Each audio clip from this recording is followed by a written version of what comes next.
Alors, donc, dans cette leçon, nous allons revenir sur notre exemple de titrage de KMNO4 par le chlorure d'éthène 2. Et la première chose à faire lorsqu'on vous dit ceci, c'est de déterminer la liste des espèces présentes pour pouvoir déterminer quelle est la réaction prépondérante et donc la réaction d'oxydoréduction qui constitue le titrage. Donc, ce sont des solutions aqueuses, il ne faut pas oublier l'eau. Ensuite, vous avez les ions K+, MnO4-, SN2+, Cl-. Première chose à faire, c'est de déterminer les agents oxydants et les agents réducteurs. L'ion métallique K+ est un agent oxydant, MnO4- aussi, vous pouvez vérifier dans votre livret de données. L'eau, on sait qu'elle est à la fois oxydante et réductrice comme les ions éthène 2. Je vous renvoie à une leçon précédente où j'avais fait un diagramme de veine avec les ions et les molécules qui sont à la fois oxydantes et réductrices, donc il en fait partie. Les ions chlorure étant des agents réducteurs.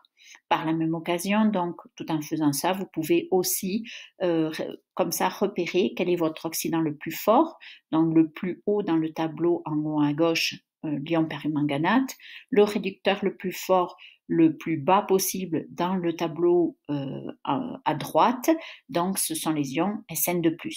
Grâce à ce tableau grâce à ce tableau d'oxydoréduction, donc vous avez déjà les demi-équations équilibrées.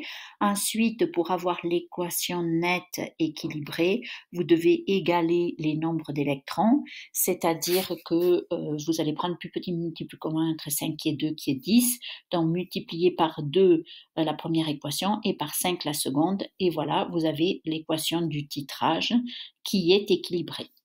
Ensuite, vous allez analyser les résultats des essais. Donc, comme vous versez du KMNO4, vous allez regarder les volumes versés pour les 4 titrages. Et là, vous devez faire une comparaison. Est-ce qu'il y a une valeur qui ressort, ou plusieurs peut-être, qui ressortent par rapport aux autres? Donc, celles-ci sont à 0,2 ml d'écart au maximum, tandis que le 17,4 est déjà à 0,5 ml d'écart, donc 2 fois et demi l'autre différence par rapport à la valeur la plus élevée.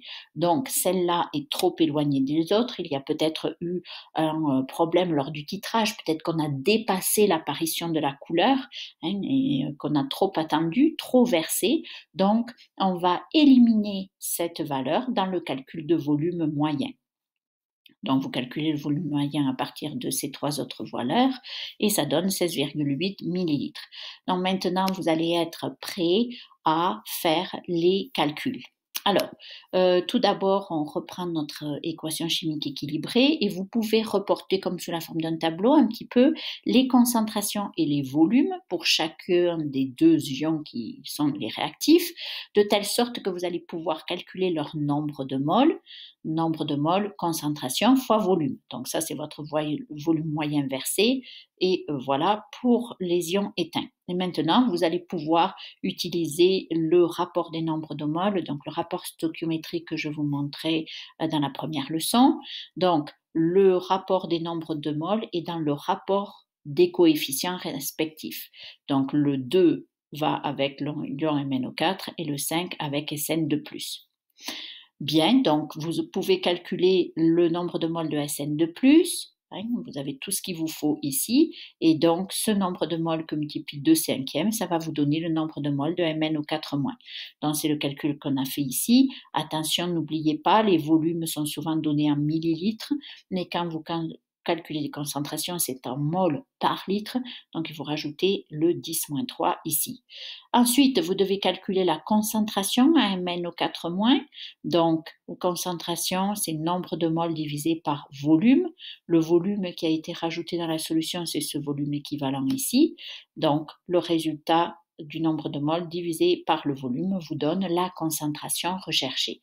Et voilà, vous avez déterminé par un titrage redox la concentration d'une solution inconnue.